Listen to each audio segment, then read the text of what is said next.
Assalamualaikum warahmatullahi wabarakatuh. Salam sejahtera untuk kita semua. Ketemu lagi dengan Rob Biharfandi seputar dunia internasional. Pada pertemuan kali ini gua mau bahas sedikit tentang bagaimana sih bijaknya kita menggunakan sosial media.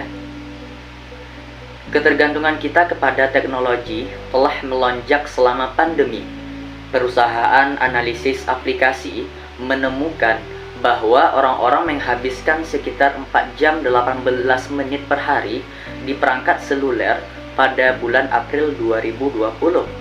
Angka tersebut meningkat 20% dari tahun sebelumnya, yang setara dengan 45 menit tambahan waktu layar per hari. Sebenarnya, tidak ada yang salah dengan menghabiskan lebih banyak your time di depan smartphone. Dalam situasi sekarang, terlepas dan manfaat terhubung dengan orang dekat beralih ke teknologi yang dapat membantu kita mengendalikan emosi yang so hard dan bahkan bisa meminimalisir tingkat stres. Namun, tidak seterusnya di depan gadget memiliki manfaat yang sama.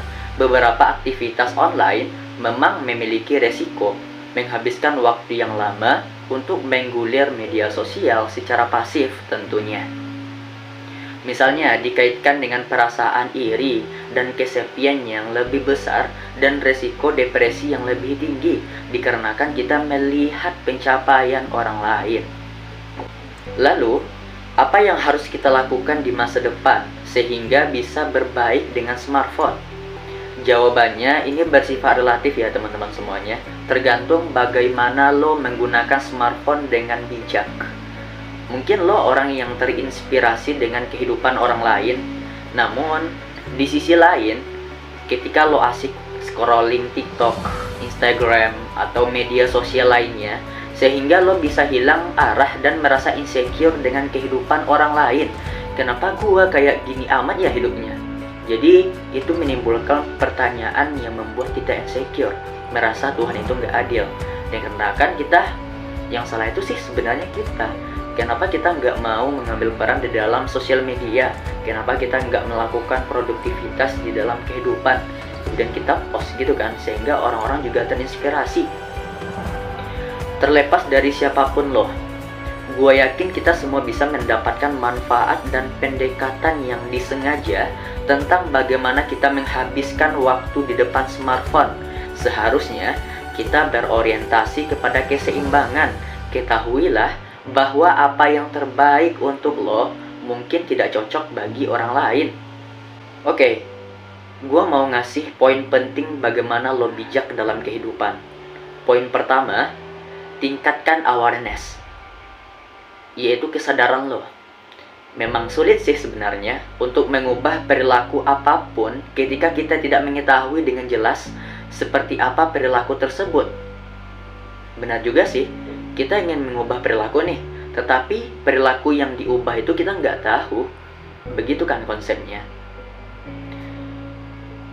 Tempat yang baik untuk memulai adalah dengan menelusuri di mana lo menghabiskan waktu di depan smartphone dengan menggunakan aplikasi atau hal-hal yang lainnya.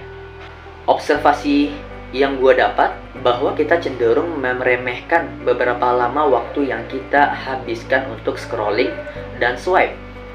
Mungkin dari teman-teman semuanya ada yang post baru sehingga swipe-nya itu ada 5, ya kita geser terus geser sehingga kita menjadi insecure terhadap apa yang mereka post, apapun pencapaian yang mereka dapat.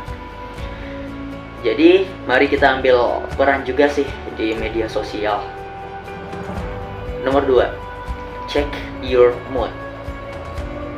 Gue menyarankan untuk melakukan mood check-in saja secara teratur setiap beberapa jam sekali saat lo sedang online. Saat kita scrolling, seringkali kita tidak tahu percakapan apa, status dan algoritma di sosial media lo. Dengan secara sadar, meluangkan waktu untuk melakukan pengecekan pada diri sendiri terlebih dahulu teman-teman semuanya. Lo juga bisa mengetahui dengan lebih baik apa saja sih yang memicu perasaan buruk dan memutuskan kegiatan apa yang harus lo hindari atau dilakukan kembali di masa depan. Hal ini sangat penting sih sebenarnya, karena gue melihat bahwa ketika kita diminta untuk membayangkan bagaimana teknologi dapat mengubah suasana hati kita, jadi seharusnya kita itu berpikir bagaimana caranya kita bisa gembira terlebih dahulu, dan itu adalah orientasi kita sih sebenarnya. Jadi, tanyakan pada diri lo, apakah gua merasa kurang baik dengan menghabiskan 20 menit di sosial media, atau karena gua berpikir saya seharusnya merasa kurang baik karena menghabiskan 20 menit di sosial media, dan ini adalah positif dan negatifnya. Teman-teman semuanya harus berpikir bagaimana dampak yang menguntungkan, bagaimana dampak yang merugikan. Yang merasakan itu teman-teman semuanya. Tentang manfaatnya, perangkat kita bisa menjadi sumber stres dari kekhawatiran, tetapi juga menjadi sumber kegembiraan. Tidak ada satu cara yang tepat untuk mengetahui jenjang sosial atau aplikasi mana yang memberikan efek positif tanpa banyak kerugian. Itulah mengapa kita terus memahami apa yang cocok untuk kita. Terlalu radikal rasanya jika kita mengatakan pada diri sendiri bahwa kita akan mengurangi penggunaan teknologi.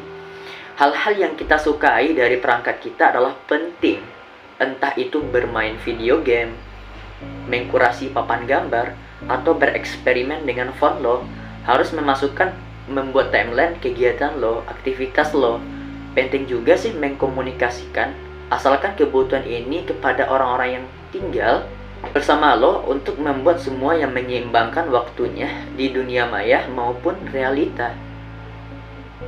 Oke, mari kita beralih kepada poin yang nomor 3. Media sosial yang aktif versus pasif.